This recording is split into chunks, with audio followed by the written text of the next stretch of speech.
Bon, il dit non, on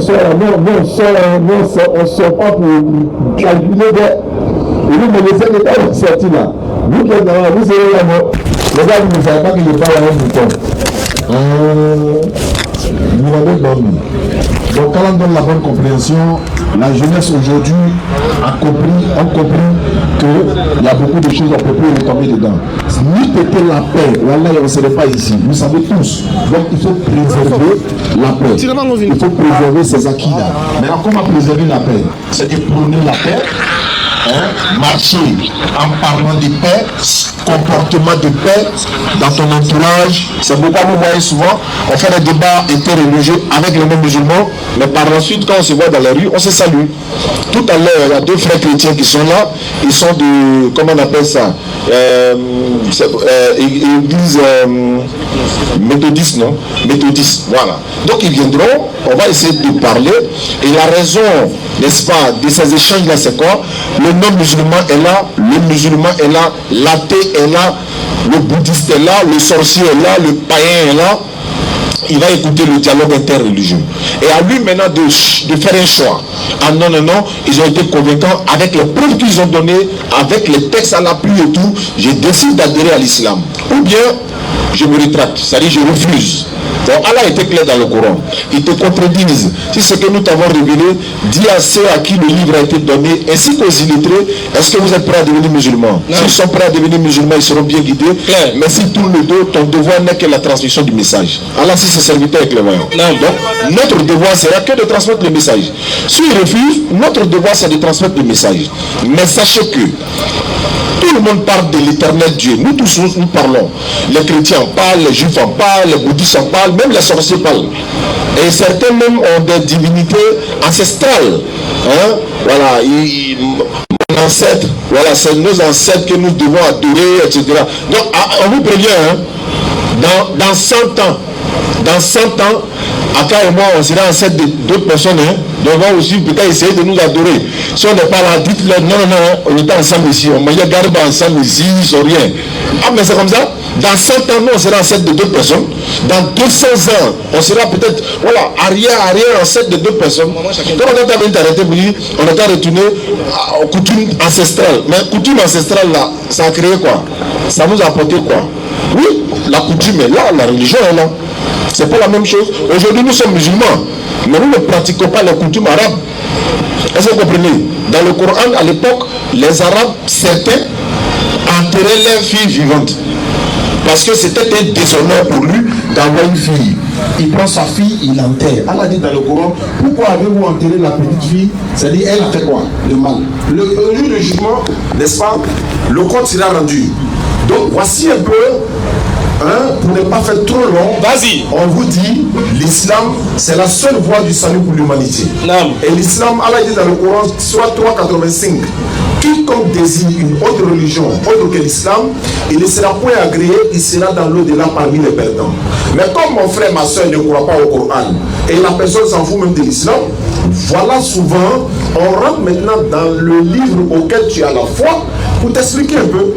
Et d'autres sont sur la toile aussi pour dire non, Allah ne parle pas dans le Coran, c'est Gabriel qui parle, c'est pas Muhammad sallallahu alayhi wa sallam qui parle. Allah dit, dans le Coran, on dit oui, ceci est la parole d'un noble messager. Allah, avant de dire ça là, il dit, c'est un livre au sujet duquel il n'y a point de doute. C'est-à-dire, après la Fatiha, sur la Bakara, tu commences à lire, c'est un livre au sujet duquel il n'y a pas de doute.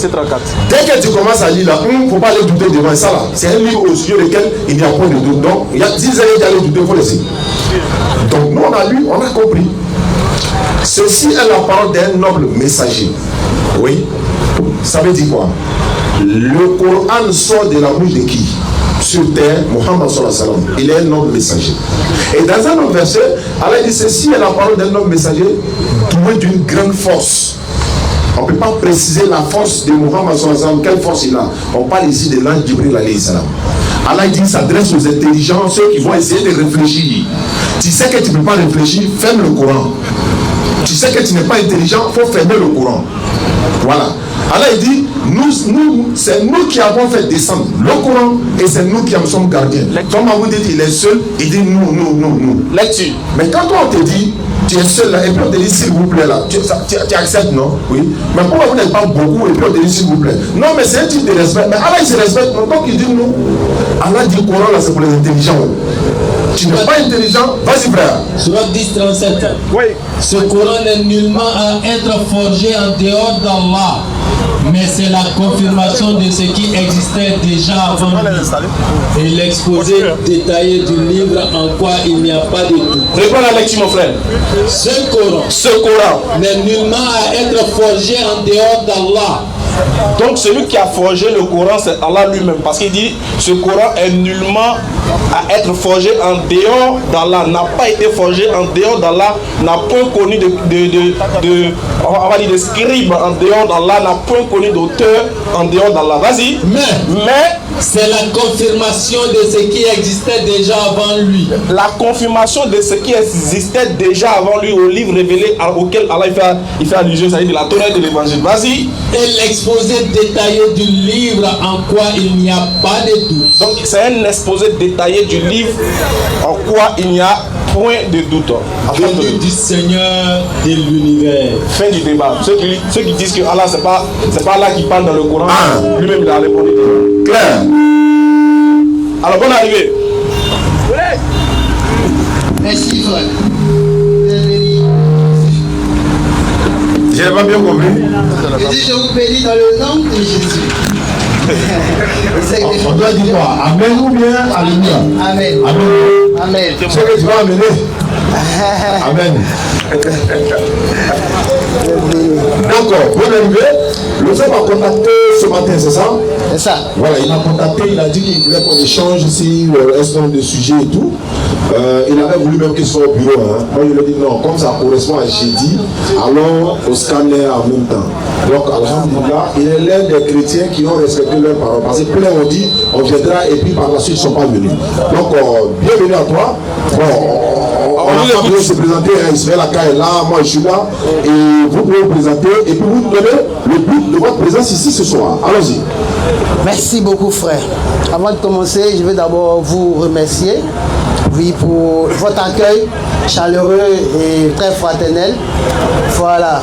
En tout cas, je vous suis beaucoup sur la toile et le Seigneur m'a mis à cœur de vous aborder en ce jour, à cet événement, pour parler avec vous. Parce que il se trouve que vous parlez de Jésus lui-même et moi ça m'intéresse, tous ceux qui s'intéressent à Jésus, moi aussi je m'intéresse à eux. C'est pourquoi je suis là. Voilà. Alors je suis chrétien, bien entendu, mais ce soir je ne viens pas au nom d'une congrégation, je viens en tant qu'un croyant en Jésus. Tout simplement. Voilà, donc c'est un peu ça pour simplifier cela. Voilà. Donc pour parler du thème, c'est de Jésus que nous voulons parler aujourd'hui. Parce que chaque fois que je goûte sur la toile, j'entends parler de Jésus-Christ autrement que ce que la Bible dit. Voilà, c'est pourquoi je suis venu défendre la vérité qui est Jésus. Voilà. Donc pour ne pas aller trop loin, voilà, je vais m'arrêter là. D'accord, bonne arrivée. Merci. Bon, notre forum n'est pas pour parler uniquement que de Jésus, mais pour parler de tous les prophètes, y compris le dernier prophète qui a été envoyé, le prophète Mohammed sallallahu alayhi wa sallam. Donc ce forum n'est pas à titre personnel pour l'identité de Jésus-Christ de Nazareth. C'est vrai que nous, musulmans, nous croyons en Jésus, il est mentionné dans le Coran, mais nous parlons de Jésus, on va dire, pour juste amener les gens à comprendre que nous ne sommes pas des antichrists ou bien nous ne sommes pas des gens qui n'ont pas foi en lui, c'est-à-dire à sa venue et au miracle qu'il a dû opérer par la grâce de Dieu, par la permission de Dieu. Nous, dans le Coran, dans la sourate 3, le verset 83 à 84, Dieu nous demande de croire au messager qu'il a envoyé. Donc nous n'avons pas réuni ces gens-là pour leur annoncer la venue de Jésus ou bien pour leur annoncer la parole de Jésus, mais plutôt pour leur annoncer l'islam. L'islam que nous avons connu venu par le biais du prophète Mohammed Ali salatu wassalam dans sa forme parfaite, définitive et universelle, à laquelle Jésus appartient. Donc, ce n'est pas un forum à titre personnel de Jésus, mais c'est un forum où on parle de tous les prophètes, y compris Jésus. Mais le principal, on va dire le principal prophète que nous on annonce ici, que les gens doivent suivre, s'appelle Muhammad sallallahu alayhi wa sallam. Maintenant, comme il y a des chrétiens qui viennent nous rendre visite, qui viennent nous poser des questions sur leur foi, puisqu'on dit des choses qui, ma foi, est contraire à ce qu'ils croient, cela donne lieu et place à un échange, à un débat, ou bien à un petit poteau, comme on le dit, sur la personne de celui en qui ils croient, qui est Jésus, qui est eux, les dieux. Alors que nous, pour nous, c'est le fils de Marie. C'est là qu'il y a un petit problème. Maintenant, comme vous êtes arrivés, soyez la bienvenue. Vous voulez qu'on parle de Jésus spécialement, je tenais à vous préciser que ce forum n'est pas là pour Jésus seulement. Mais comme vous êtes là, on va vous prendre aussi exceptionnellement pour parler de Jésus. Il n'y a pas de problème. Parce que Jésus est un prophète chez nous. Donc il est important aussi pour nous. Donc comme vous voulez qu'on parle de Jésus, alors il n'y a pas de souci, soyez le bienvenu et faisons place à l'échange. Merci beaucoup, frère. Voilà, nous, personnellement, Jésus-Christ, il est Dieu pour nous, il est le Fils de Dieu. Alors, donc, dans l'islam, on parle de Jésus-Christ comme un prophète. Voilà, un prophète ordinaire. Donc, c'est ce que nous, les chrétiens, on refuse d'accepter. Parce que c'est pas ce que la Bible dit. D'accord. Donc, pour entamer le moment, d'abord, la première question que je vais vous poser, c'est d'abord sur l'islam. Voilà, parce que l'islam qui est déjà une religion, moi personnellement, je veux savoir qu'est-ce que c'est que cette religion. Voilà, je veux connaître les fondements, je veux connaître les idéaux, je veux connaître la vision de cette religion. Comment ça vous positionnez? J'ai un certain nombre Comment ça positionner les versets? Ah, les gars. Et vous allez me répondre en fonction de ça. Je vais noter vos réponses. Et puis maintenant, je vais en déduire. Donc, on va aller comme ça. Parce que j'ai préféré qu'on fasse les choses comme ça parce que, vous voyez, vous êtes des hommes de la justice. Vous parlez de la vérité. Alors donc, vous êtes des hommes de vérité, de la justice. Ça se coupe un peu. Alors, donc, moi aussi, je suis un homme de...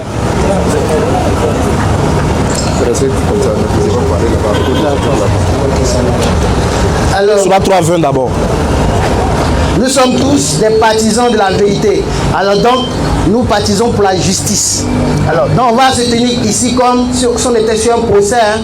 Voilà, donc je vais vous prendre comme quelqu'un qui est là-bas, à qui je pose des questions. Les accusés.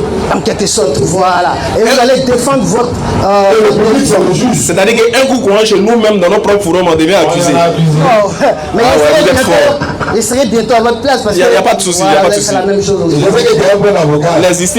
L'exercice ne nous dérange pas en tout cas. Très bon avocat. Allons-y. Donc, je ne sais pas si je peux maintenant commencer. On vous écoute vos différentes questions. J'en viens. Alors, ma première question, Mahomet le prophète est devenu prophète pour avoir reçu le livre de Dieu, c'est-à-dire le Coran. Réponds. Je demande si Mohammed est-il devenu prophète, messager de Dieu pour avoir reçu le livre de Dieu? C'est-à-dire que le prophète Mahomet là, pour que aujourd'hui vous l'appelez Mohammed, pardonnez, voilà, pour que vous l'appelez le prophète là, c'est à partir de quoi vous l'appelez prophète? Est-ce parce que à partir du moment où il a reçu le livre, le Coran, que voilà, il est venu de l'appeler prophète? Voilà, c'est ce que je veux d'abord savoir. Alhamdulillah Rabbil Alamin. Nous disons, et d'ailleurs c'est pas nous qui disons qu'il est prophète. C'est pas nous qui disons qu'il est prophète. C'est-à-dire nous sommes mal placés pour dire qu'un tel est prophète ou pas. C'est Dieu qui envoie les prophètes. C'est lui qui est bien placé pour dire suivez un tel, c'est mon messager, c'est moi il a envoyé, etc., etc. De base, sans la venue d'un prophète, tout être humain a la connaissance d'un Dieu dans sa tête. Il connaît la vérité. Donc, quand quelqu'un vient te parler de quelque chose dont tu as déjà connaissance, tu sais s'il dit vrai ou s'il dit faux. Du coup, ce qui fait que nous,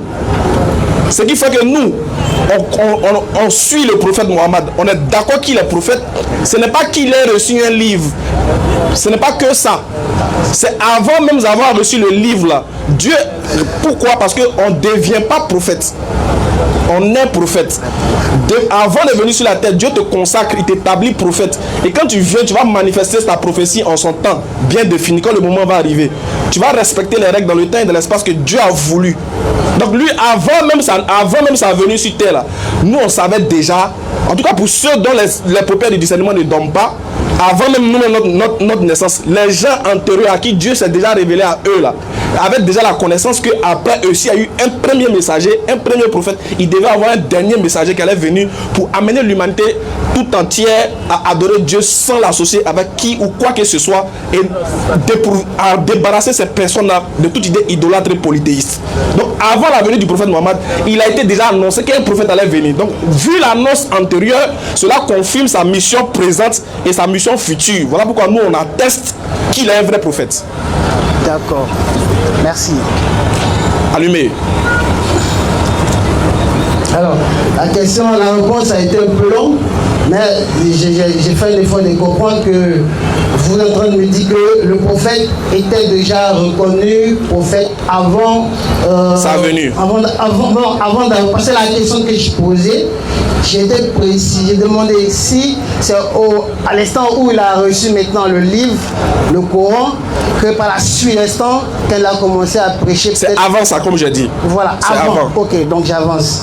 Comme vous avez dit que non, il était déjà prophète, mais par qui par exemple? Par Dieu. Par Dieu. Mais et les hommes, comme par exemple vous qui croyez déjà que le prophète Mohammed est le prophète.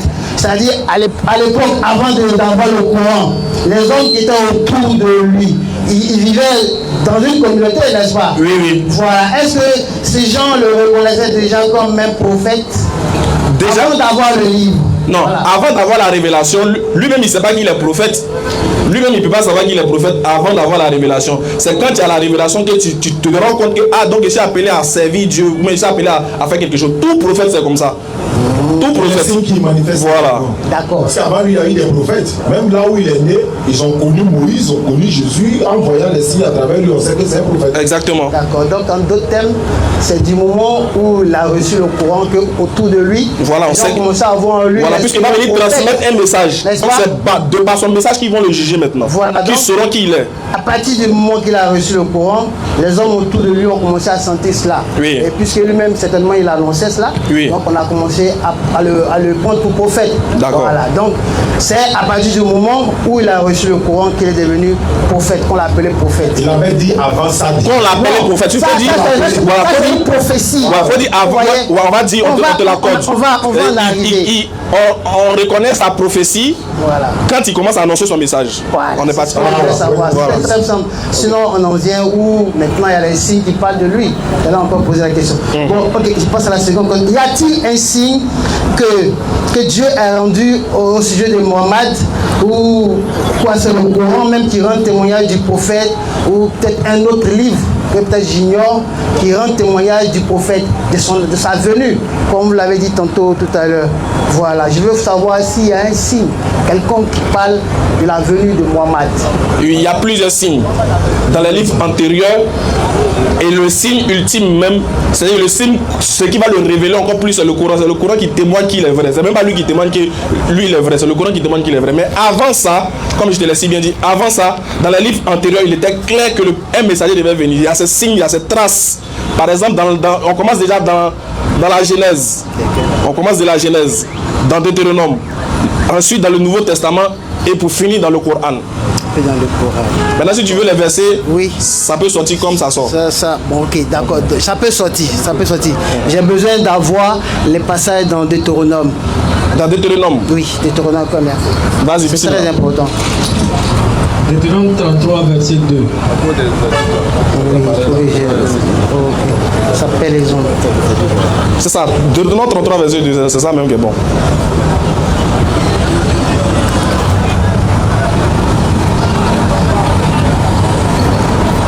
On va lire Deutéronome 33, verset 2. Tu choisis, en tout cas, après Deutéronome, tu peux choisir un autre encore même. Pas de souci, vas-y. Deutéronome 33, verset 2. Oui. L'Éternel est venu de Sinaï. Non, reprends à partir du verset 1, c'est important. Là, voici la bénédiction par laquelle Moïse, homme de Dieu, bénit les enfants d'Israël avant sa mort. Regarde, Dieu précise que c'est voici ce que Moïse va proférer sur les enfants d'Israël avant sa mort. Il va dire des paroles qui nécessite beaucoup de réflexion et qui nécessite vraiment qu'on creuse pour comprendre c'est quoi l'objet de ce que Moïse va dire tout à l'heure. C'est très important. C'est pour les doués d'intelligence et les personnes qui raisonnent. Vas-y. Il dit, l'Éternel est venu du Sinaï. Mon frère, c'est une parole que Moïse dit, l'Éternel est venu du Sinaï. Ça a forcément un sens. Quand Moïse dit l'Éternel est venu du Sinaï, ça fait référence à quoi? Exemple, toi et moi, pour voir si on comprend le texte. L'Éternel est venu de Sinaï. La montagne de Sinaï. Oui. Voilà. Ça te fait penser à quel prophèt? Je suis Moïse. Ça te fait penser à qui? À Moïse. À Moïse. Ça. Très bonne réponse. 10 sur 10. Il dit, l'Éternel est venu de Sinaï. Il n'a pas dit, un prophète est sorti de Sinaï. Mais toi, tu as compris en même temps qu'il s'agit d'un prophète qui s'appelle Moïse. Vas-y, frère. Il s'est levé sur eux des Séir. Et puis, il continue encore son langage. Il dit, l'Éternel encore s'est levé sur eux de Séir. Ça te fait penser à quel prophète? Bon, Séir, ça me dit rien. Ça te dit rien? Oui. Moi, je t'informe que ça parle de Jésus-Christ. Ah. Voilà. D'accord. Maintenant, continue. Il a resplendi de la montagne des Paran. Ce même Éternel-là va resplendir de la montagne de Paran. Dans la Bible, ça te fait penser à quoi? Paran. Parents. La montagne des Paran, ça te fait penser à quoi? Là encore, je ne connais pas. Tu vois pas? Non. La montagne de Paran. Non, je ne vois pas. Très bien. Sourate 95. Vas-y, frère. Par le figuier et l'olivier. Regarde. Tellement que les prophéties sont intéressantes. Là, il y a la confirmation de. Regarde le même verset dans le Coran, mais avec un autre sens pour t'amener à comprendre encore. Toujours. Il dit parler quoi? Par le figuier et l'olivier. Oui, vas-y. Et par le mont Sinaï. On sait que le mont Sinaï, ça fait référence à Moïse. Toujours. Vas-y. Et par cette cité sûre. Donc si tu ne connais pas Paran, là, c'est la cité sûre à laquelle Dieu s'est révélé un messager qui s'appelle Moïse. Non. Moïse c'est Sinaï. D'accord. Le figuier et Séi, c'est Jésus. Après Jésus, Dieu s'est révélé à quel prophète dans la montagne de Paran? Dieu s'est révélé à quel serviteur? Dans la montagne de Paran, ou bien dans le désert de Paran, ou bien dans une cité. Vous savez, bon, les textes islamiques, je ne les connais pas, donc je ne peux pas vraiment vous expliquer comment ça se passe. Je préfère que vous m'expliquiez ce que ça veut dire, et puis moi j'écoute, et puis je vois votre... Très bien, donc Dieu va citer 3 lieux. Voilà. 3 lieux référents à 3 prophètes, normalement. Donc ce dernier lieu qui est Paran, on sait tous que c'est de là-bas que le prophète de là-bas que Dieu va manifester on va dire sa prophétie, d'où va sortir la venue du prophète Mohammed alayhi salatu wa salam. Séi, Jésus, montagne, Sinaï, Paran, Mohammed alayhi salatu wa salam. D'accord. Premier verset. Dans Deutéronome. Dans Deutéronome. Voilà. Et il y a une version dans la Bible aussi. Dans la Bible, c'est ce que vous avez dit. Deutéronome, c'est dans la Bible, non? C'est dans la Bible. Deutéronome 32, c'est dans la Bible. Je pense que c'est dans le Coran. Hein. Non. On a lu la Bible et ensuite on a lu le Coran. D'accord, ça marche. Donc, je vais passer à ma seconde question. Allons-y. Alors, à quel âge le prophète Mohammed est-il mort? 63 ans. Ah, il a 63 ans qu'il est décédé. Ok, c'est bon. Voilà, ici j'ai une autre sourate, à la sourate Bakara. Oui, chapitre 10, verset 96. Voilà, moi je ne connais pas vraiment ce passage. C'est pas 94? Non, 96. D'accord. Combien 96? Sourate 10, 96. 10, 96. C'est pas 2. Bakara c'est 2. Hein. Bakara c'est 2, hein. Sourate 2, 96. Sourate 10. Quiconque est né de Gabriel doit savoir que c'est lui, Gabriel. Non, bon, le passage, il est question de se référer au premier livre. C'est 10, 94. Ah, ok. C'est pas Bakara. Merci. Sourate 10, verset 94. Voilà. Et expliquez-moi un peu ce que le sourate là veut dire. Il va Si tu es en doute, allons-y. Et si tu es en doute, c'est ce que nous avons fait descendre vers toi. Interroge alors ceux qui lisent le livre révélé avant toi. La vérité, certes, t'est venue de ton Seigneur. Ne sois donc point de ceux qui doutent. D'accord. Ce livre-là, c'est de quel livre il est question? Je voulais savoir. Quel livre? D'accord. Si tu es en doute, demande à ceux qui ont reçu le livre. C'est la Torah. Parce que l'annonce de Mohammed sallam est annoncée chez eux. S'ils doutent pas de ce que Allah lui a révélé, mais Allah lui révèle que non, son avènement est mentionné chez eux. Comme dans la sourate 7, verset 157-158, c'est que sur le messager, le prophète, il est très tout mentionné chez eux. Dans la Torah et dans l'évangile. Donc si tu doutes que toi, ton annonce est mentionnée, il faut aller leur demander. Ils savent que tu es annoncé là-bas et la vérité t'est venue de la part de ton Seigneur.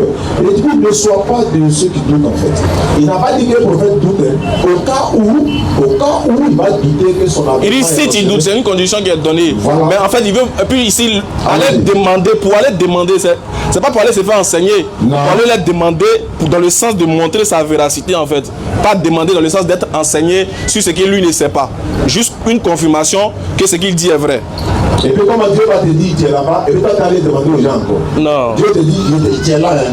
Mais il dit bon au cas où tu doutes, mais toi tu n'as pas courage de partir, puisque Dieu lui-même t'a dit. Donc tu vas plus demander. Donc quand tu vas, quand il te dit va les demander, ou bien demande à ceux qui ont reçu le livre là, c'est pour juste avoir une confirmation que ce que tu as reçu est vrai. On poursuit. Donc, je paraphrase sur la réponse. Ça veut dire que,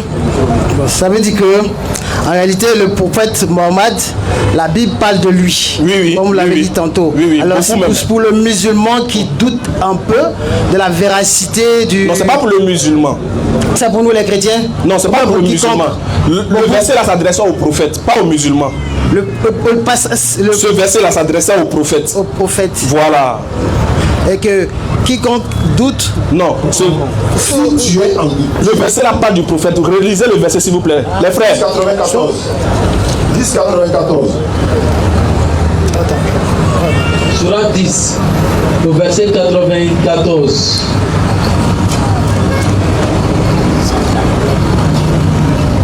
Et si tu es en doute sur ce que nous avons fait descendre vers toi, interroge alors ceux qui lisent le livre révélé avant toi. Tu vois, donc ça s'adresse au prophète. C'est au prophète, c'est pas aux musulmans. Ils n'ont pas dit aux musulmans d'aller demander. C'est au prophète, Dieu a parlé pour qu'il aille faire un geste par rapport à ce qu'il a reçu.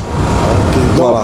Autant pour le musulman qui pourrait aussi douter. Non, par exemple, si je veux reconnaître, je savais que ça ne dépend pas de vous maintenant. Oui. Ça c'est moi par exemple. Ouais. Moi aussi j'ai lu le Coran par exemple qui veut devenir musulman. Voilà, mais je suis à mes premiers pas. Et puis je tombe sur ce passage, je vois, bon, ça peut apporter une foi.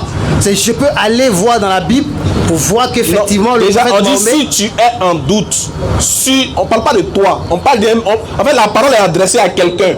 La parole est adressée au prophète. Si tu es en doute là, va faire ceci, fais cela. Mais la suite là, regarde, quand tu vas lire la suite plutôt, quand tu vas lire la suite, tu verras qu'il ne s'agit pas d'aller se renseigner sur un autre livre. Non. C'est comme si tu te dis, tu crois pas que c'est en forme. Il faut aller demander à mes parents. C'est pour aller te faire enseigner. Non, c'est pour avoir confirmation que ce qu'il dit est vrai. D'accord. Donc la Bible rend témoignage du prophète Mohammed. Bien même. Ok. Maintenant, écoute ce que le Coran dit concernant le doute, etc. Surat 43, verset 43.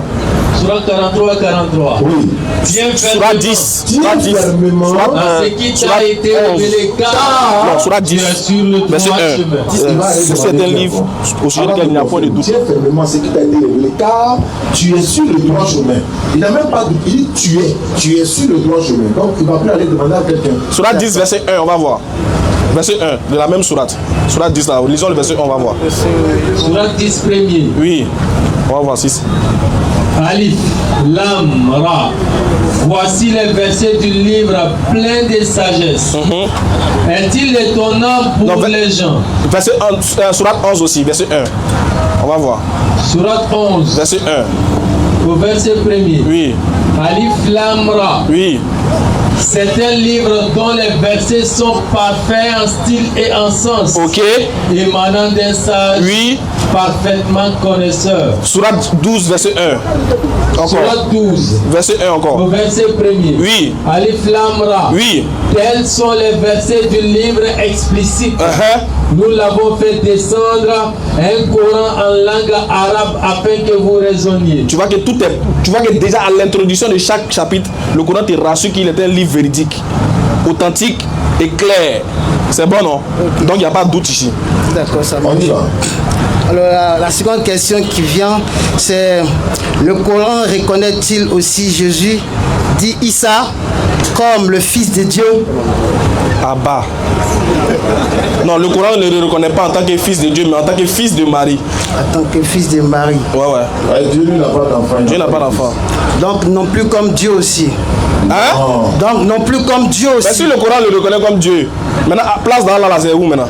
D'accord, donc non plus comme Dieu. Voilà. Voilà, c'est bon. Un messager que Allah a envoyé aux enfants. Tu veux faire coup d'état? Job 88. Tu veux faire coup d'état dans le Coran, va? Et ils l'ont dit. Vas-y. Le tout miséricordieux s'est attribué un enfant. Le fait d'attribuer à Dieu un enfant, là, regarde ce qu'il dit dans le Coran. Ça, à quoi ça Vas-y, frère. Vous avancez certes là une chose abominable. Donc là, tu viens de dire quelque chose qui est dangereux. Normalement, il ne faut plus répéter 2 fois, selon le Coran. Sinon, ce qui va se passer là, regarde. Peu s'en faut que les cieux ne s'en trouvent à ces mots. C'est quand il dit que Dieu est un fils, le ciel m'est égal, il dit toi la même, tu dis quoi? La vie est tombée sur il reste un peu. Tu as vu, vas-y, continue. Que la terre ne s'effondre et que les montagnes ne s'écroulent. Pardon, faut pas faire Figaro va se diviser en deux, nous tous on rentrer dedans. Pardon, faut plus répéter. C'est scandaleux. Quand vous dites ça, vous, le vent vous souffle, ça vous dit rien, mais dans le spirituel là, vous ne savez pas ce que vous créez.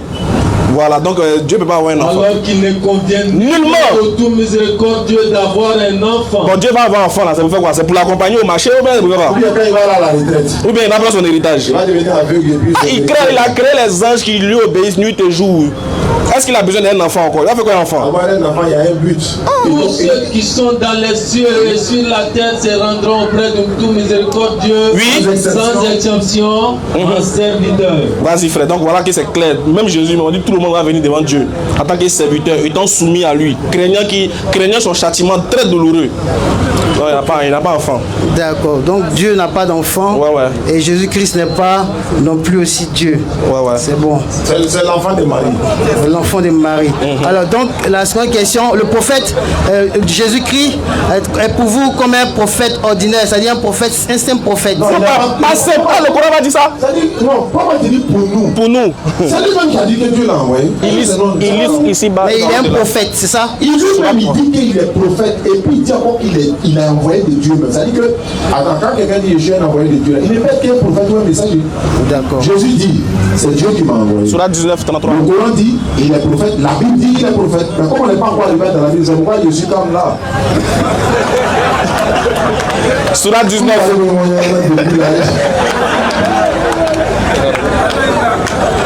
Vas-y.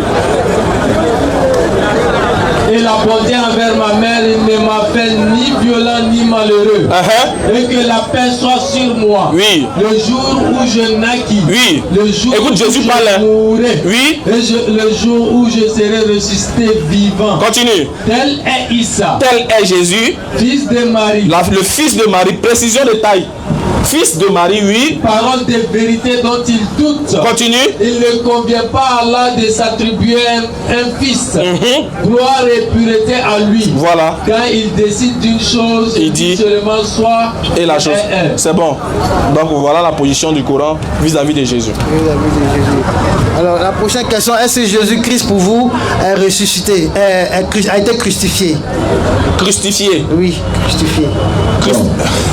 Crucifié d'abord, ça veut dire quoi? C'est-à-dire crucifié pour nous les chrétiens, le Seigneur a été cloué sur le bois. Et il a été percé sur le côté et il est mort. Le 3e jour de sa mort, il a été ressuscité. Non, le Coran ne dit pas ça. Voilà. Le Coran dit qu'il n'a ni été tué, ni crucifié aussi. Ni crucifié. Ni crucifié, même pas même. Parce que, attends, Dieu ne va pas abandonner son prophète aussi. Ils vont l'attraper pour le massacrer comme ça. L'objectif de le crucifier, c'est de montrer qu'il est faux. Oui. Donc, après, vous dites qu'il n'est pas mort.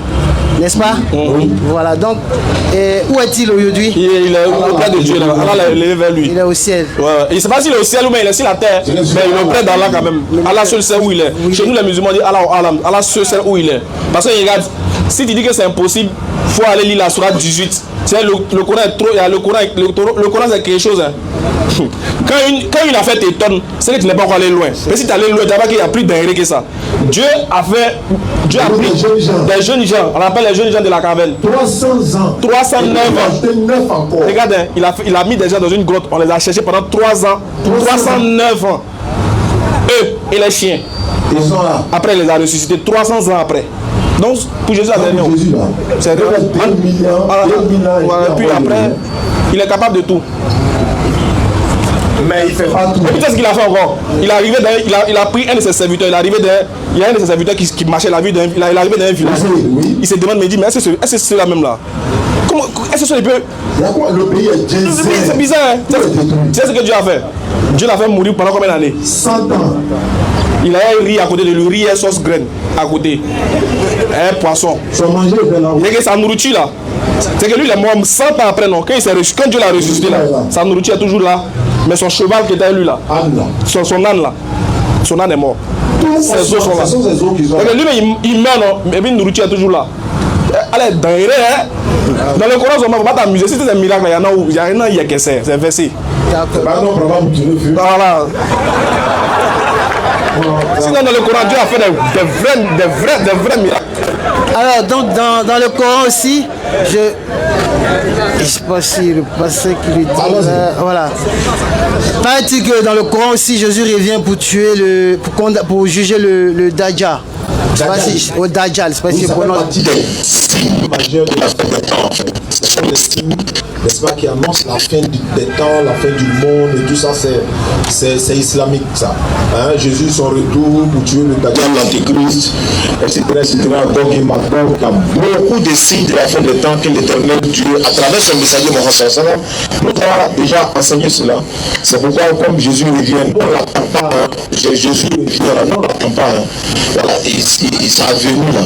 Ça a un autre contexte. Donc on dit que Jésus ne viendra, mais pour venir faire quoi? Pour venir pour que jamais Dieu, tous ces aspects-là, même au jour du jugement, Dieu va le demander devant vous. Est-ce qu'il va nous voir dire qu'il est Dieu? Ça c'est dans le courant. Mais si on ne vous dit pas ça et que au jour du jugement, tu serais tombé, si j'avais su ça, je n'allais peut-être pas le voir de Dieu. L'éternel Dieu va lui demander au jour du jugement. Quand on dit aux gens que tu es Dieu, il dit non. Tu as dit que ta maman est Dieu, il dit non. Il leur a dit quoi? Il dit non, je suis un envoyé de Christ serviteur. Ce que tu m'as dit là, c'est ce que j'ai dit. Donc ça, Allah nous a déjà averti. Regarde un peu le Coran. Surat 5. Vas-y frère, vas-y. Verset 116. Oui. Rappelle-leur le moment où Allah dira. Tu sais, il y a un moment où Allah va dire à Jésus. Oh Jésus. Oui, Jésus. Et puis il précise encore, fils de Marie. Est-ce toi? Oui. Est-ce que tu as dit? Qui a dit aux gens. Il y a un frère qui est venu au Figaro un jeudi là. Est-ce que tu lui as dit que tu es? Prenez-moi ainsi que ma mère pour deux divinités en dehors d'Allah. Jésus, tu as une fois dit que tu es Dieu. Ton maman aussi est Dieu. Est-ce que tu as une fois dit ça? Allah ne va pas faire ça dans le sens de l'accuser, mais dans le sens de le. Comment on appelle ça en français non? En fait, de le discréditer. Merci beaucoup. Mais non, on n'a pas discrédité. Non, pas discréditer. Dans le fait de l'amener à avouer, à témoigner qu'il n'a pas fait. Voilà. C'est un témoignage en fait. Devant vous. Vous n'êtes pas qu'on dise, vous n'allez pas dire pourquoi il m'a dit sur lui. Oui. Vas-y. Donc quand ça a sorti de sa bouche là, c'est ça que ça. Vas-y. Il dira. Oui. Gloire et pureté à toi.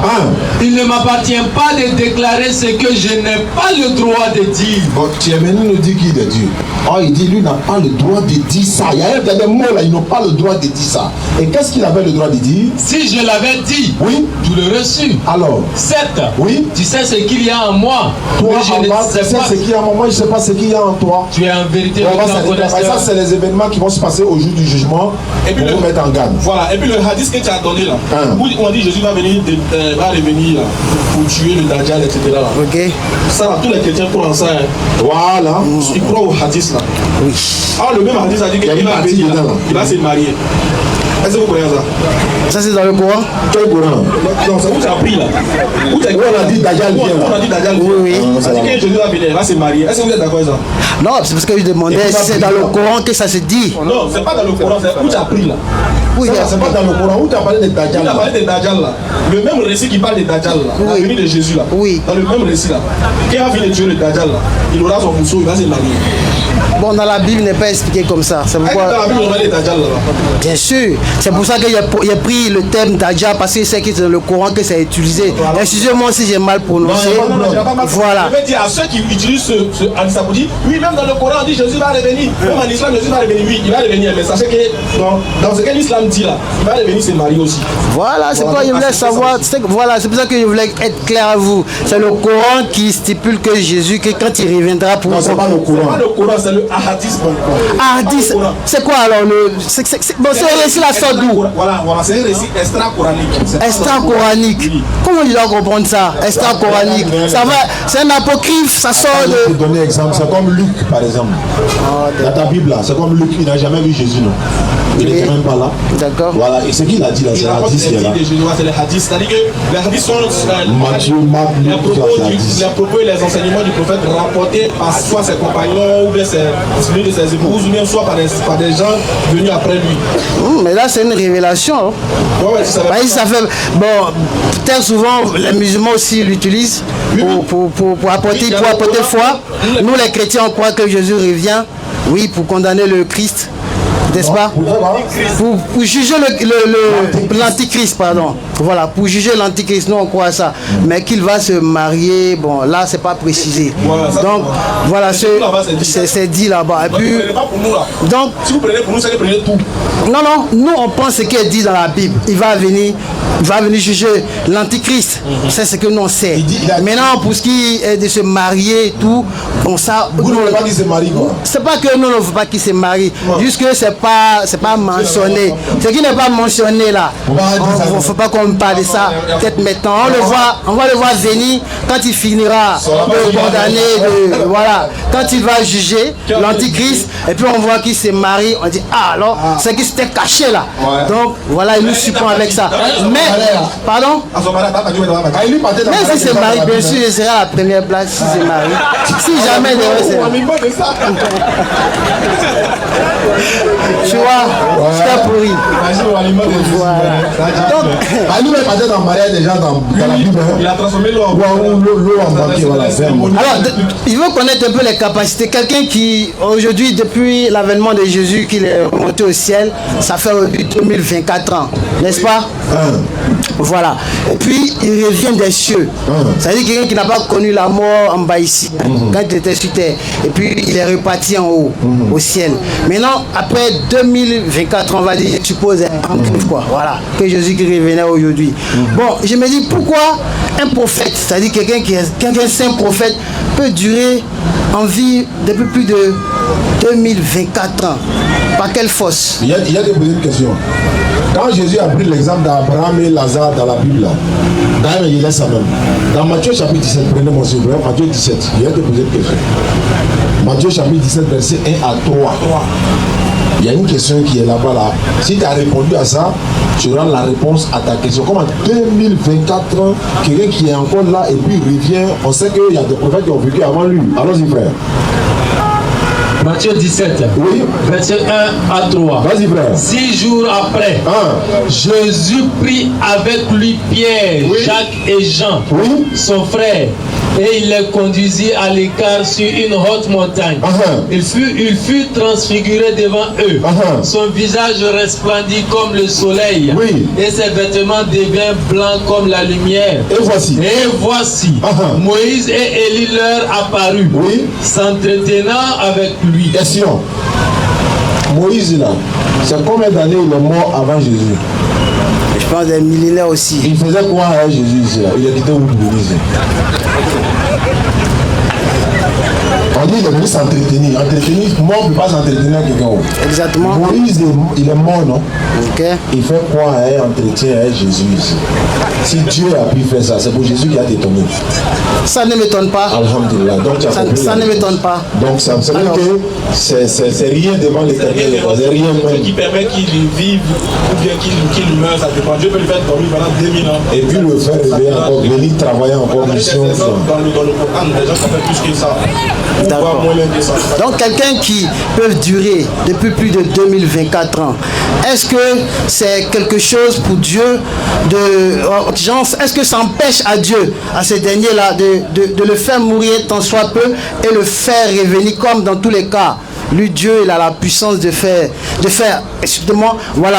pérenniser l'existence des hommes. Il a dit, l'homme ne vivra plus de 120 ans. Or, auparavant, Adam et Ève ont vécu. Voilà.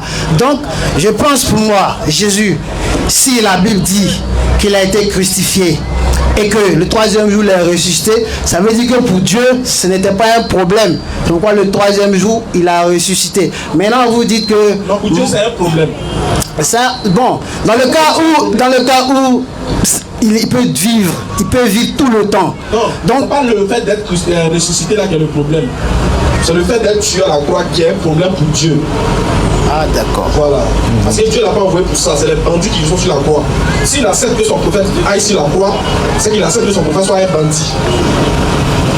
Oh, le prophète n'est pas un bandit.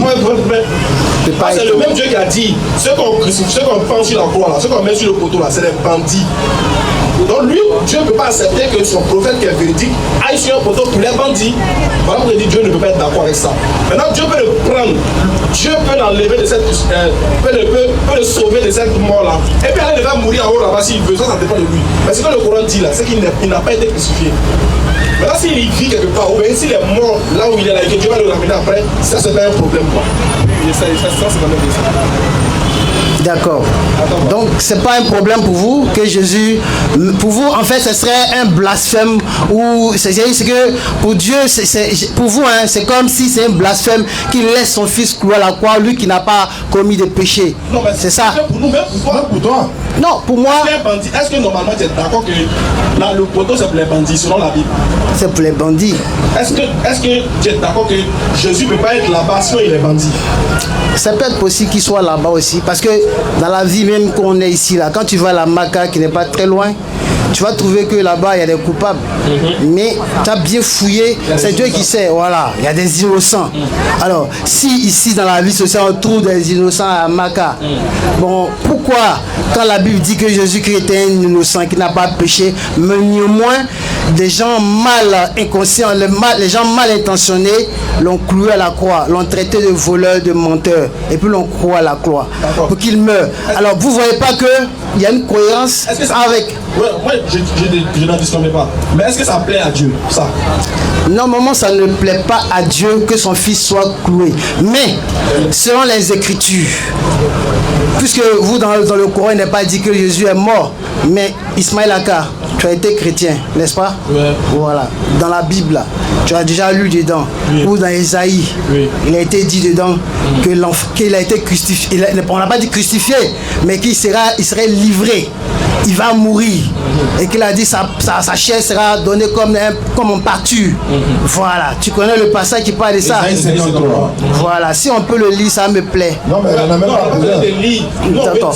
Ok, d'accord. On n'a pas besoin de lire, on gagne du temps. Donc, si on est d'accord que Dieu ne va pas aimer, Dieu ne va pas accepter, bon, Dieu ne va pas aimer le fait que son saint serviteur Jésus soit sur un poteau qui est dédié aux bandits, tu dis oui. Si on est d'accord sur ce principe, il n'y a pas de souci. Maintenant, c'est que c'est ta croyance, je respecte ta croyance. Voilà, Dieu, c'est pas de gré. Je vois Lamentation dit que c'est pas de gré, ou bien c'est pas une volonté pour lui d'humilier et de châtier les fils des hommes. Le passage, même je veux bien le lire. Oui, je vais dire quoi? Il y a une chose que tu dois savoir. Une prophétie peut annoncer la mort de quelqu'un, mais arriver, Dieu peut changer le destin de la personne. Comme dans Ézéchias, et dans Ésaïe 38 là. Ézéchias devait mourir, il a pleuré, il s'est lamenté, il a demandé pardon à Dieu, il a présenté tous ses biens à Dieu, alors que Ésaïe était venu dire à Ézéchias pour dire non, il va mourir. C'est ainsi par l'Éternel. Mais après les pleurs, les larmes, les prières qu'il a fait, qu'est-ce que Dieu a fait? Il lui a augmenté 15 ans encore de plus de vie. Ça y est, dans Ésaïe 38, le contexte complet. Donc une prophétie peut annoncer, comme dans Ésaïe 53 pour dire Jésus va venir, il va mourir, ils vont faire cela. La prophétie annonce, mais quand Jésus arrive, ça peut changer. Pourquoi? Parce que Jésus a demandé à Dieu de l'éloigner de la mort. Dieu l'a exaucé. C'est pas parce que la prophétie annonce sa mort qu'il est mort. Une prophétie peut annoncer. Quand il dit ça, quand il dit que c'est pas parce que la prophétie annonce, pas parce qu'il est d'accord avec la prophétie. Non. Il le dit par souci d'argumentation. Voilà, il faut préciser. Voilà, continue. Vas-y, ils vont couper la partie. Pour ça, la dernière, il a confirmé que les 53 annonce la prophétie. On les connaît, ils sont assis, ils ont machette en main. Ils sont là, ils attendent. Donc, voici un peu. Donc, Jésus vient, il pleure, il demande à Dieu qu'il veut de l'éloigner de la coupe. Dieu l'exauce. Et en l'exaucant, il a été exaucé de quoi? De la mort. Donc il y a aussi un passage dans la Bible qui dit que maudit soit celui qui est pendu au bois. Oui, ça, il s'agit de Jésus. Donc Jésus est maudit. Non, Jésus n'est pas maudit. Parce donc, que Jésus, là, pour nous, c'est que la Bible dit, il a porté nos péchés. Lui qui était un innocent, nous qui sommes des pécheurs. Parce qu'on a quelque chose que, bon, vous les musulmans, vous oubliez. C'est que, je voulais vous demander, quand vous venez à Dieu, là, c'est comment vous recevez votre sanctification. Parce qu'on vient vers un Dieu qui est saint. Attends, non, vous ne connaissez pas la sainteté. Non, la sanctification, là, ça, là, ce que tu dis là, c'est pour nous dans saint, non? Le problème, c'est que nous, vous dites que Jésus a pris nos péchés. Bon, vas-y, continue. Jésus a porté vos péchés. Donc, c'est en croyant en ça que vous avez votre sanctification dans cette croyance du sang qu'il a versé pour vous. Voilà. C'est le sang là qui vous purifie de ce péché-là. Puisque symboliquement, à l'ancienne loi de Moïse, dont nous avons parlé tout à l'heure, Moïse, Dieu lui a prescrit des lois dans lesquelles le peuple de Dieu, pour pouvoir se rapprocher de Dieu, voilà, Dieu a dit, vous devez tuer soit des agneaux de 7 jours et des bétails et tout ça.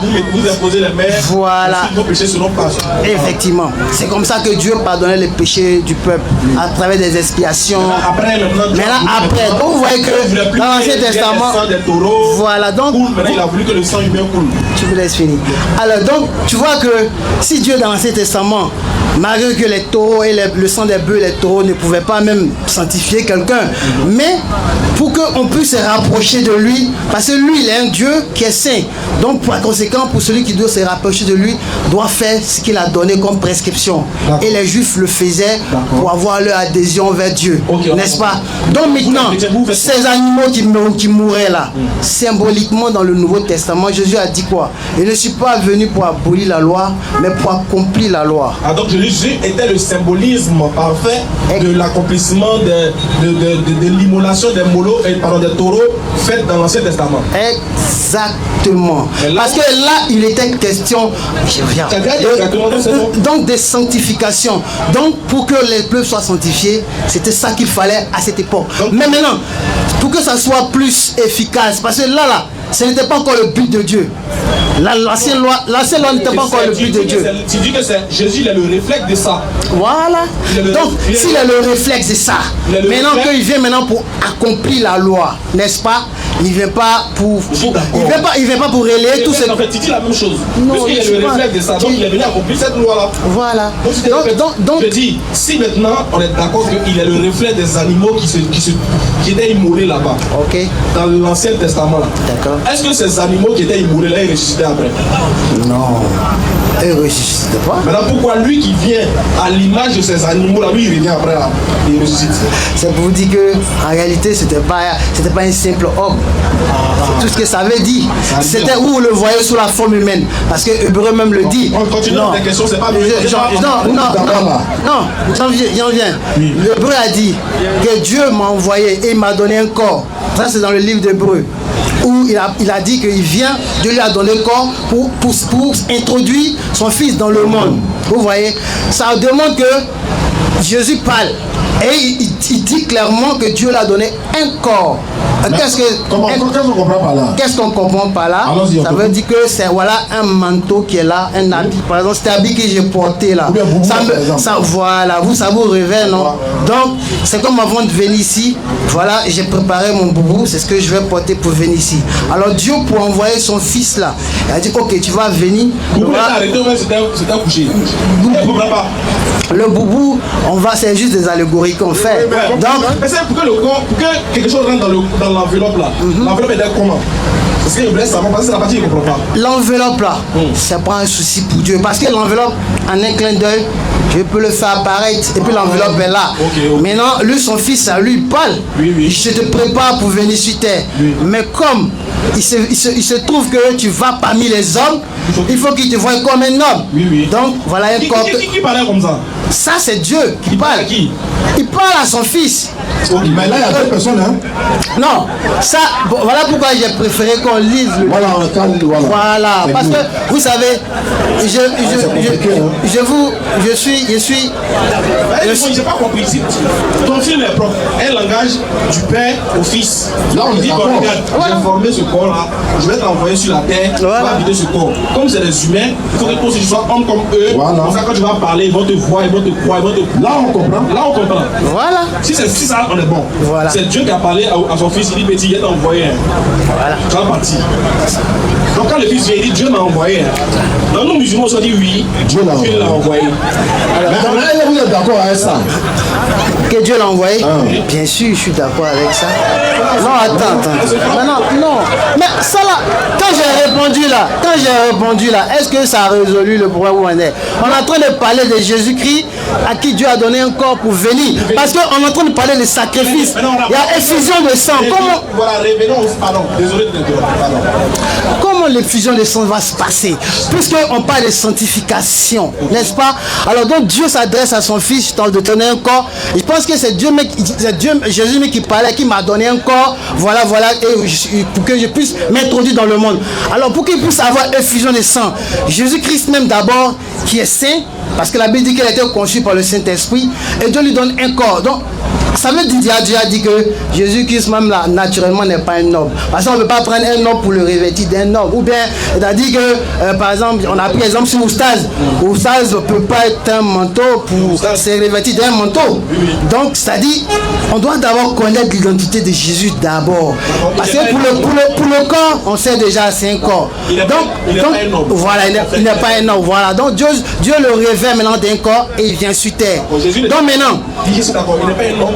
Dieu l'a rendu homme, c'est ça non? Voilà, Dieu l'a rendu comme. Dieu l'a revêtu d'un corps. Voilà. Donc maintenant Jésus est quoi? Je voulais poser la question. Il n'est pas un homme, Dieu l'a revêtu d'un manteau pour venir faire un sacrifice. Maintenant moi je veux savoir, avant de venir habiter le corps, est-ce qu'il avait pleine connaissance de la mission pour laquelle il venait? Pleine connaissance pour la mission qu'il venait. Bien sûr, il peut dire qu'il savait. Jésus savait. Parce que Jésus-Christ, la Bible dit que c'est le serviteur fidèle. Donc, lui, tout ce que Dieu va faire, il lui communique. C'est son ami, c'est son poteau fidèle. Donc, il n'y a rien que Dieu. Donc, ça veut dire. Il n'y a rien que Dieu cogite. Elle a compris sa question. Il a dit clairement. Est-ce que Jésus savait que la mission. Oui, bien sûr, il savait. Oui, il savait. Voilà, il savait. Maintenant, pourquoi il vient sur la terre?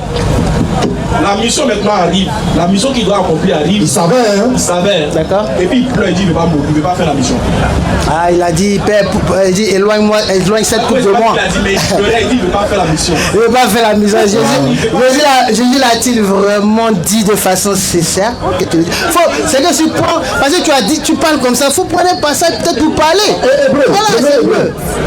Matthieu 26, 39, Hébreu va compléter. Parce que Jésus, avec des grands cris, des larmes, des supplications et des prières à celui qui pouvait le sauver de la mort, il a été exaucé.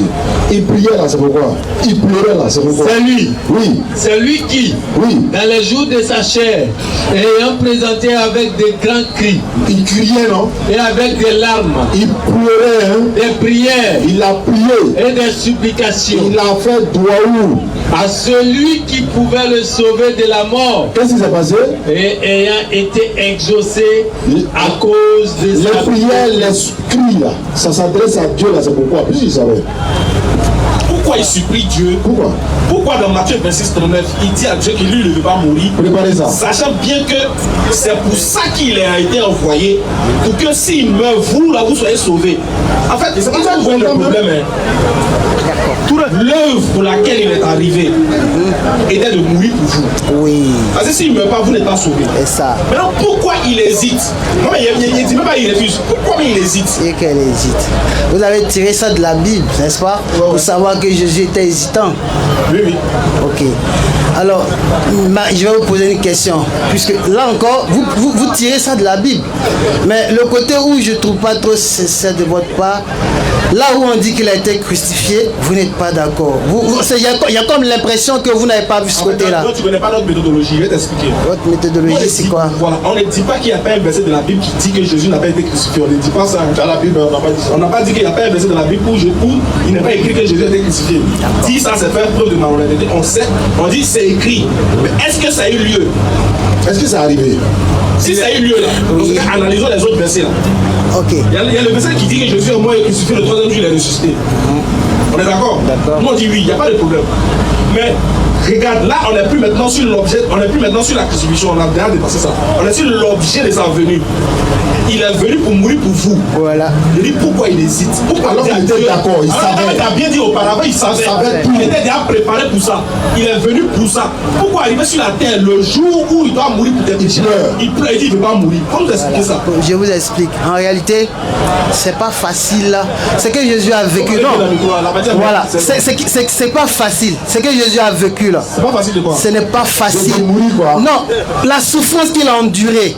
Oui, c'est ça, non? Je sais qu'il sait qu'il va venir mourir. Vous savez, il sait qu'il va venir mourir.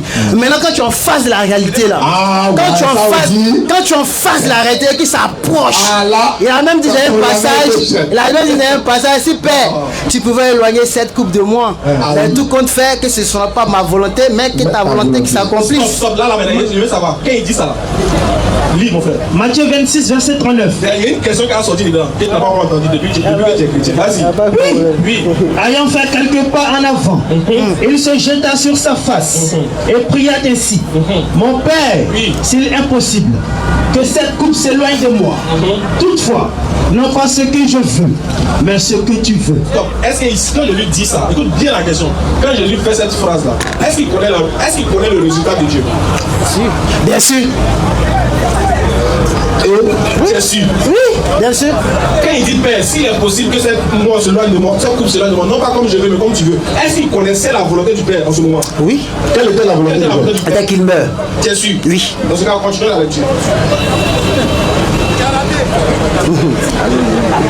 On peut pas compléter, hein? Non, continuons la lecture, il allait 3 fois. Où c'est? Et il vint vers les disciples, qu'il trouva endormis. Et il dit à Pierre, vous n'avez donc pu veiller 1 heure avec moi? Veillez et priez. Regarde, on est d'accord que là, il a déjà prié une première fois. Toi, tu dis, ça savait le résultat. Il savait que Dieu allait lui dire, il allait mourir. Continue, mon frère. Afin que vous ne tombiez pas dans la tentation. Continue, frère. L'esprit est bien disposé, mais la chair est faible. Vas-y. Il s'éloigna une seconde fois. On dit quoi? Il s'éloigna une seconde fois. Donc ça veut dire ça fait la deuxième fois qu'il s'éloigne. Continue, frère. Et pria ainsi. Mon Père, s'il n'est pas possible que cette coupe s'éloigne sans que je la boive, que ta volonté soit faite. Alors, quand il dit ça, là, c'est lui qui connaît la volonté. Relis le passage, frère, relis le passage. La question, ça va être t'as pas entendu. La deuxième partie. Il a pris la première partie pour t'amener à tomber dans mes bras.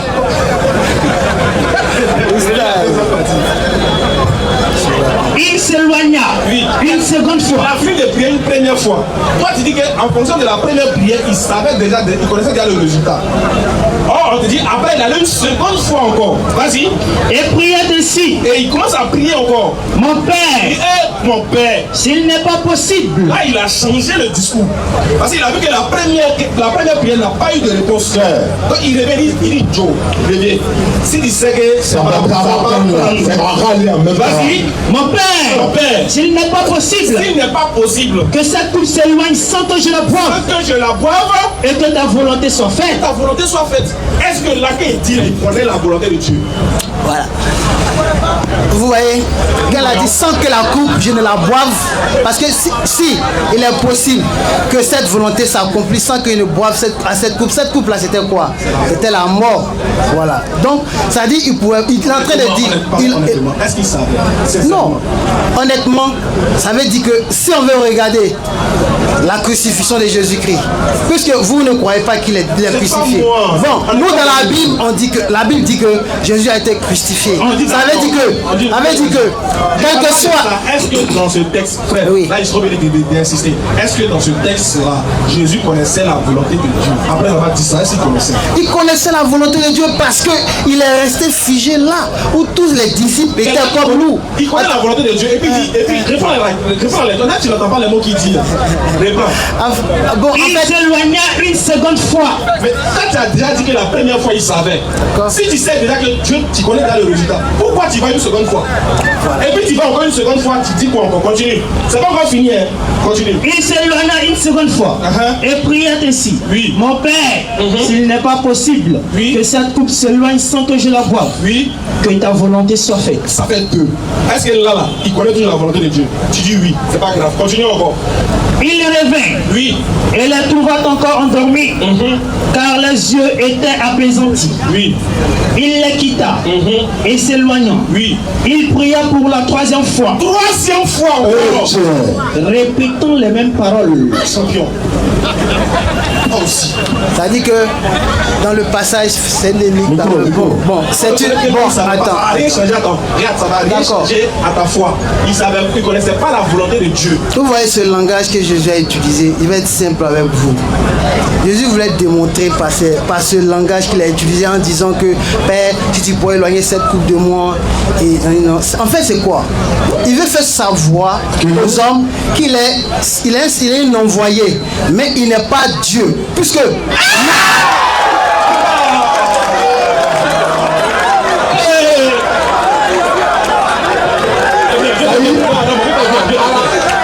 la 120e minute, on a marqué 120 minutes.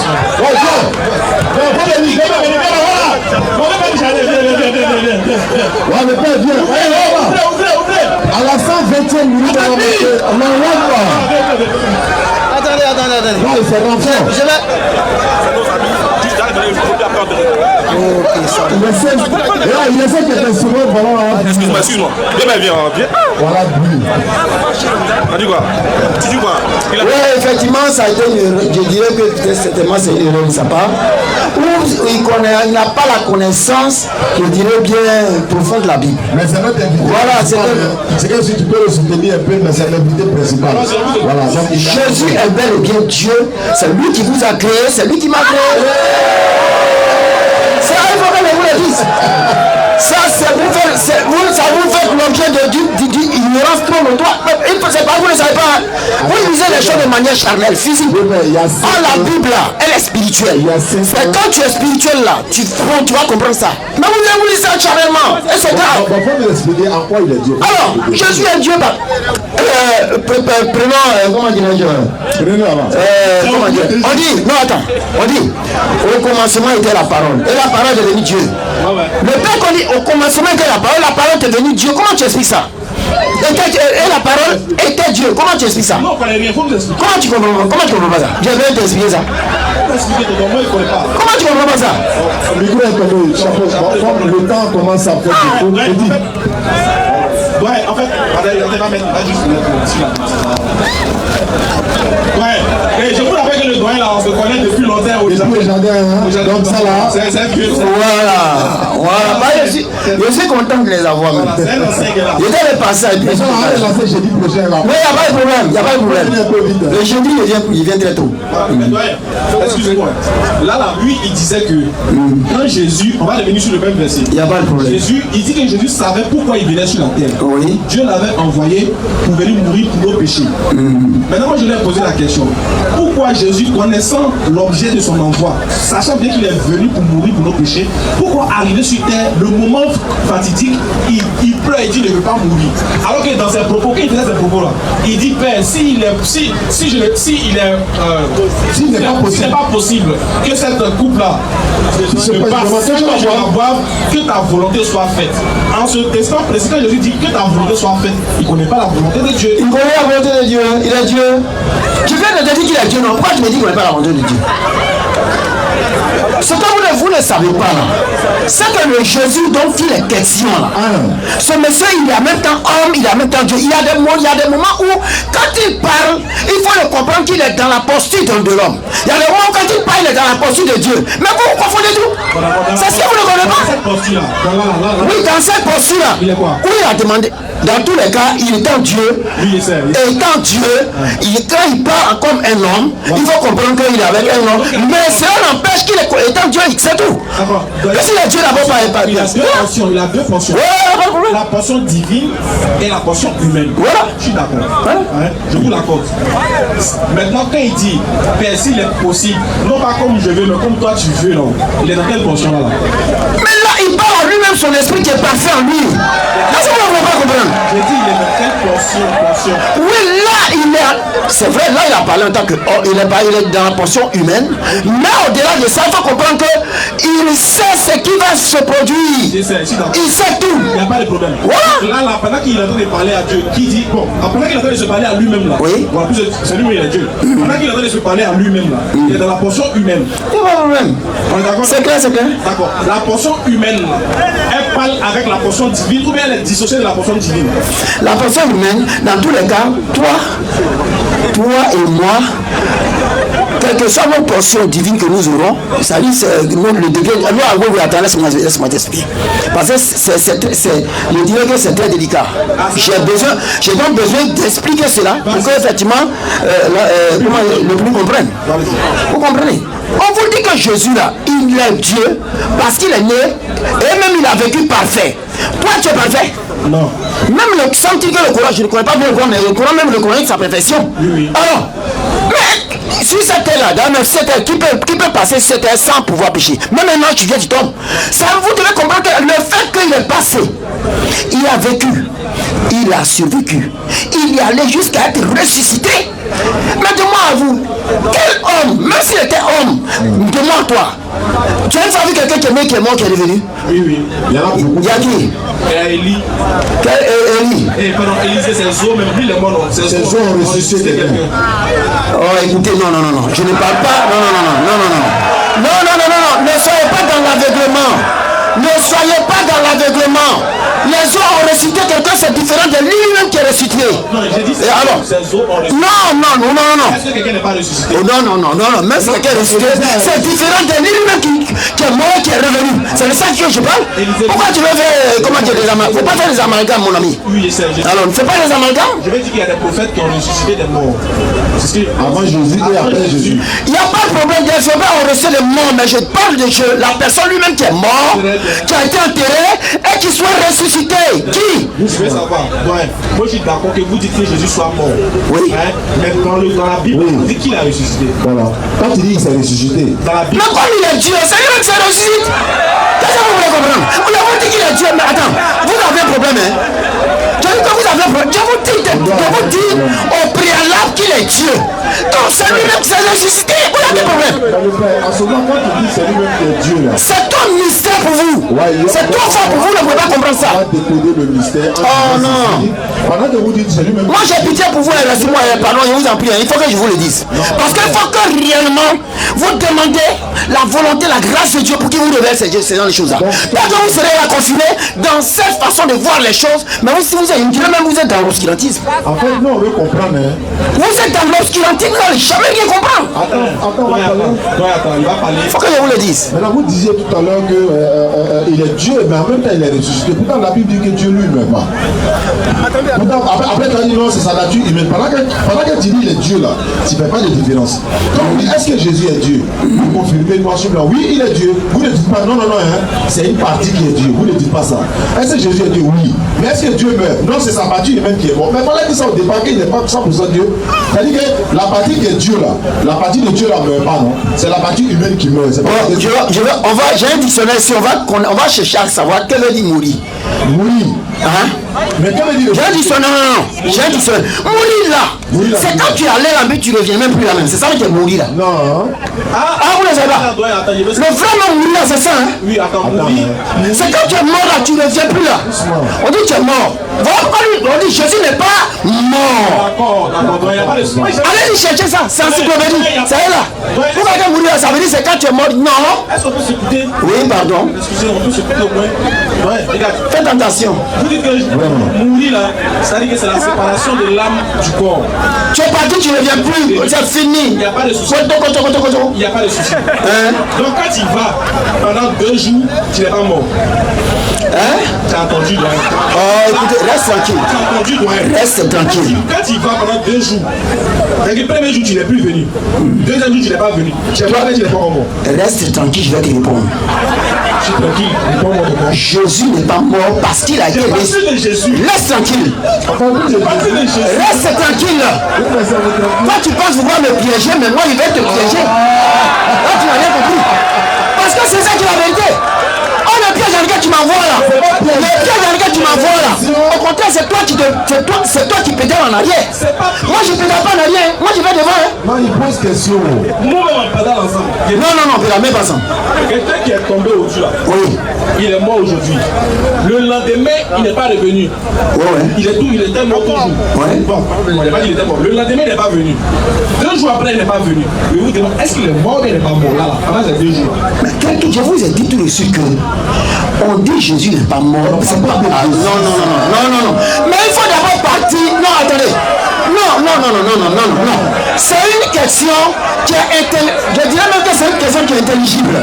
Quand c'est intelligible, moi aussi je vais répondre ça de façon intelligible. Est-ce que vous comprenez? La question qui m'a posée est intelligible. Moi aussi je vais répondre ça de façon intelligible. Parce qu'on n'est pas, si vous voulez bien quand même on est dans un cas sérieux. On est dans un cas sérieux, il ne faudrait pas que je donne des choses de façon directe. Il faut que vous aussi vous soyez sauvés. Parce que moi je vous dis, tant que vous n'êtes pas Jésus, vous n'êtes pas sauvé. Voilà. Et donc c'est pour cela que je suis là pour expliquer. Afin que peut-être d'autres ce matin, comment dire, allons-y. Tu reprends la question. Reprends pas la question. Ça ne plaît pas. Oui, il n'y a pas de problème. Quelqu'un qui tombe tout de suite. Le premier jour, il ne vient plus. Bon, premier jour, il n'est pas venu, non? Il ne vient plus, non? Deuxième jour aussi, il n'est pas venu. On appelle ça comment? Il est mort, mais il n'est pas mort. Non, il est mort. Il est mort. Parce qu'il n'est plus, le fait qu'il n'est plus revenu là, le fait qu'il, Jésus lui il est revenu, voilà pourquoi on dit il n'est pas mort. On dit, est-ce que vous comprenez? Vous avez un problème, hein? Vous avez un problème. Je vous dis, le fait que Jésus soit revenu là, c'est en cela on dit, il n'est pas mort. Mon ami, toi tu comprends français. Ceux qui sont là, c'est pas eux tous seuls. Parce que là, il faut qu'on se comprenne. Hein. On est comme on est dans un milieu, chacun. Je voudrais dire un mot. Comme il s'est trompé. Voilà. Sinon Jésus est Dieu. Hein. Je vous en prie, Jésus est Dieu. Voilà. Il dit Jésus est Dieu. Oui, toi il dit Jésus est Dieu, mais vous dites quoi? Voilà. Merci. Micro, hein? Tout à l'heure, j'ai dit que Jésus était un envoyé de Dieu. Tu as dit oui. Puis il a dit oui. Il n'était pas Dieu. Il n'était pas Dieu. C'est un lapsus ou bien? Quand il a dit, quand il a dit qu'il n'était pas Dieu, Micro. il y a vous. Et je reconnais selon les Écritures que Jésus est le Fils de Dieu. Qui ça? Jésus. Donc il n'est pas Dieu. Non, il n'est pas le Créateur parce que là encore, il faut qu'on précise.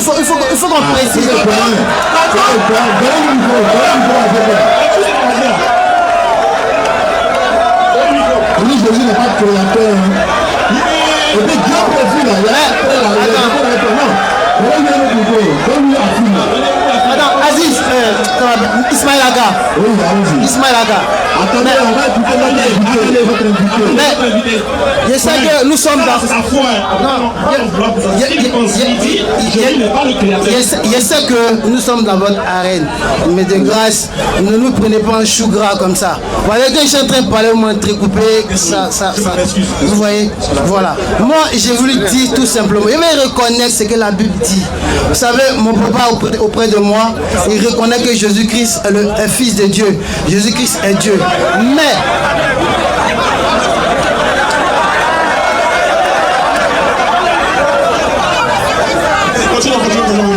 voilà. Moi ici, je vais afficher ma foi en Dieu, en sa parole, sans tripatouillage, c'est-à-dire sans raisonnement, ce qu'il a dit de son Fils, de sa volonté à lui-même là. C'est ce que je vais dire. Alors ici, dans la parole de Dieu là, il est bien stipulé que Jésus-Christ est le Fils de Dieu. Mais pourquoi il devient Dieu?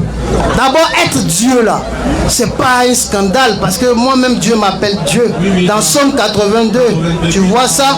Romains 8 aussi. Voilà, dans Romains 8, et puis je pense dans 1 Corinthiens 2, quelque part, chapitre 6, où il a dit que Dieu a fait des hommes, des dieux sur la terre et sur la terre, voilà.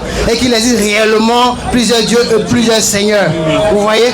Pour dire que voilà, Dieu nous attribue le titre de Dieu. Il dit cependant vous mourrez comme des ministres, vous mourrez comme des hommes. Donc, et quoi, dans chapitre 10 de Jean, Jésus parle.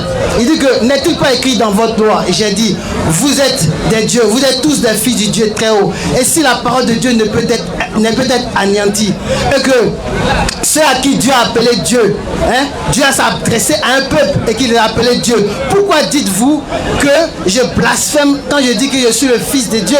Là, il pourrait dire que non. Pourquoi dites-vous que je blasphème lorsque je dis que je suis Dieu? N'est-ce pas? C'est bon. Si quelqu'un a quelque chose à dire, il vient de le dire. Si quelqu'un est obligé pas, s'il ne veut pas venir, mais si quelqu'un a quelque chose à dire, qu'il vienne le dire en public, c'est encore mieux. Laissez-le s'il vous plaît. Allez-y. Alors, donc, si maintenant Jésus, il dit clairement que je suis Dieu, il a dit que le Père, moi j'ai dit que je vais reconnaître ce que la Bible a dit. Alors Jésus, dans la parole, il est reconnu comme Fils de Dieu. Maintenant, dans la même parole, elle a décrété Dieu. N'est-ce pas? Comment ça se comprend? C'est pourquoi il dit dans un premier temps, Dieu nous appelle tous des dieux. Voilà. Mais maintenant, lui spécialement Jésus-Christ, pourquoi maintenant on lui attribue le Dieu avec grand D? Grand D, je dis bien avec grand D. Parce que dans la Bible, Moïse a appelé Dieu avec grand D. Ok. Maintenant, Dieu avec grand D là, ça veut dire que tu as tout le pouvoir de Dieu. Dieu t'accorde. Il dit que Jésus est le Fils de Dieu, il n'est pas le créateur. Voilà, il n'est pas le créateur. Maintenant, sous décret, c'est-à-dire c'est Dieu, sous décret de la parole, parce qu'il a attesté ça dans sa parole, que celui-ci, mon premier-né là, parce que Dieu, il a beaucoup de premiers-nés. Voilà, Dieu a beaucoup d'enfants, mais parmi ceux-là, il y a son premier-né. Voilà, son premier-né là, lui, celui-là, je lui donne mon titre de Dieu. Et ça, c'est écrit dans la parole. Vous voyez? Dieu, mais il n'est pas le créateur. Il n'est pas le créateur. C'est sur décret que Dieu l'a donné ce titre-là. Ça c'est clair. Il a été clair. N'est-ce pas? Mais maintenant. Voilà, mais c'est bon, attends. S'il vous plaît. Donc le vieux est là, ne pas le laisser. Ouais, venez un peu devant. J'espère qu'il avait bien compris ce qu'il a dit. Voilà, donnez-lui le micro, ça va. Donnez-le micro là, voilà. Il y a un autre. Ça. Il y a un micro dessus. Ouais. Voilà ce que le roi petit a dit. Il dit que Jésus est le Fils de Dieu. Il est Dieu, mais il n'est pas le créateur des cieux et de la terre. Mais Dieu lui a donné ça par décret, le fait d'être Dieu là. Mais pas en tant que décret divin. Un décret divin. Je suis un peu... Estomaqué? Non, pas estomaqué, hein, je suis un peu, je dirais bien surpris. Et puis en même temps, Non, je ne peux pas comprendre. En fait, vous savez, vous devez comprendre qu'aujourd'hui, au niveau même des chrétiens, voilà pourquoi vous, souvent même vous en parlez. Hein. Nous, au niveau, il y a trop d'églises. Écoutez, il y a beaucoup d'églises. Moi, par exemple, je suis dans l'évangélique. D'accord. Vous comprenez? Lui, il est méthodiste. Oui, tu es méthodiste? Moi, je suis évangélique. Bon, lui, je suis dans l'évangélique. Maintenant, lui, je lui demande qu'il aille encore, je dirais, interroger son pasteur. Là, il y a un problème. Je vous dis qu'il a un problème. Si tu veux, c'est pas. J'ai dit, attendez, il a un problème pour l'instant. Son pasteur, qu'il aille d'abord consulter son pasteur. Qu'il aille consulter son pasteur. Regardez par exemple les témoins de Jéhovah. Chez nous, les témoins de Jéhovah. Chez eux, c'est implacable. Jésus n'est pas Dieu. Ce qui fait que nous et eux, nous n'allons jamais nous entendre sur cette tombe. Est-ce que vous comprenez? Alors, c'est ce qui fait qu'aujourd'hui, il y a une certaine prolifération au sein même des chrétiens. Attendez, non, qui est devenu musulman? Mais là, il est allé, il va en l'enfer. Là, il va en l'enfer. Bon, donc, pour lui dire quoi? Pour vous dire quoi? Non, mais, donc, pour dire quoi? J'ai lu que c'est mon jeune, mais je suis sûr que pour l'instant, il n'a pas compris. Qu'il parte le jeudi prochain, là. D'ailleurs, même, je vous apprends, hein, le jeudi, là, je vais vous définir. Ça, je veux. Bon, je vais m'arrêter la main. Je vais m'arrêter à cause de vous, là, le jeudi, là. Le jeudi, là. Je demande à toute l'assistance, soyez là le jeudi. Quand vous serez là le jeudi, je suis sûr qu'au moins, j'aurai au moins à saisir une âme parmi vous. C'est tout ce que j'ai à dire. Mais laissez votre numéro. On a parté quoi. Donc, votre invité, le temps est parti. Donc, on te donne le mot de fin pour qu'on puisse conclure rapidement. Si tu peux venir jeudi prochain s'il n'y a pas de problème. Donc, encore l'honneur. On n'a pas pu répondre à toutes ces questions-là, mais on va le faire jeudi prochain, Inch'Allah. Allons-y. Vous savez, mon maître, mon enseignant, c'est-à-dire celui qui m'instruit là, l'a dit tout à l'heure, je dois aller m'informer encore auprès de mon pasteur. Dit, hein, oui. Voilà. Mais je vais lui dire que en réalité, c'est Dieu qui est notre pasteur. Et c'est Dieu qui nous enseigne. Le premier enseignant là, c'est Dieu. Moi, quand je me donnais à Dieu, mon propre pasteur, peut-être qu'il va me voir sur la toile. Quand je m'approchais vers Dieu, j'ai dit, papa, je veux connaître Dieu. Je veux connaître Dieu dans tout son infini. Mon papa m'a dit, mon pasteur m'a dit, fils, Dieu est un mystère insondable, impénétrable. On ne peut pas le sonder. On peut juste le connaître, mais dit que le percer son mystère infini est impossible. Et je lui ai répondu, ok, je vais expérimenter personnellement. Et il dit personnellement. Oui, je vais expérimenter personnellement d'abord mon expérience avec Dieu. S'il m'a répondu, à ce moment-là, moi, je connaîtrai que Dieu, on peut le connaître dans son infini. Et dans cet infini-là que j'ai compris que Dieu a dit que son fils Jésus-Christ est son fils. Mais en fait, que lui, Jésus-Christ n'est pas lui-même le créateur, mais Jésus-Christ est son fils. Et donc quand Jésus-Christ est venu, c'est pourquoi vous voyez dans les cas d'évangile, vous verrez nulle part où Jésus dit que je suis Dieu. N'est-ce pas?